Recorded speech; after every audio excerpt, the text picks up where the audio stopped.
countrymen, and yet we know your name. Traitor, traitor. And Feinstein had a Chinese spy as her driver for 20 years. And she's leading the Russian investigation of that. And we have breaking news for you tonight. The Daily Caller is now reporting the identity of Feinstein's so-called Chinese driver. It turns out he was quite a bit more than a driver. Joining us tonight, Daily Caller's investigative reporter, Luke Rosiak.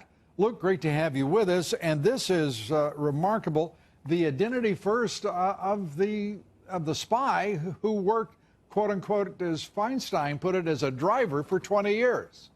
This is a guy named Russell Lowe, L-E-W-E. He's a Chinese American who was her office manager for 20 years, so he's not a low-level guy. Did you say office manager? He was office manager in San Francisco, so he was higher up. He was meeting with ambassadors. He was, attending high-profile events. He was not a gopher. He was not just a mere driver, as Feinstein characterized him. Came out when the FBI told her that this guy was working with the Chinese government, she didn't tell anyone. She didn't even tell her own staff. She just let him retire. So when you look at that tweet, she says, "Oh well, the Chinese were approaching my guy, but I made sure he didn't work here anymore."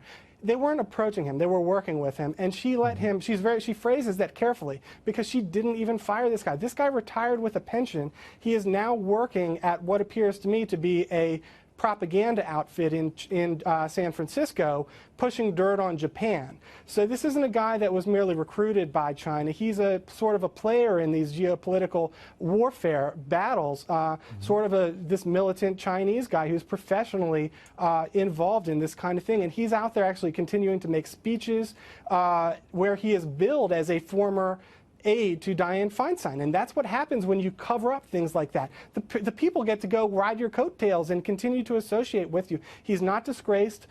He's still out there actually meeting. He met with a Congressman, Mike Honda, recently. He's still associating with these Washington types. He's still part of the political scene because Dianne Feinstein did not take swift action. Is that Feinstein told them, hey, there's no need to prosecute this. Let's just make it go away quietly. And the FBI was happy to do her bidding.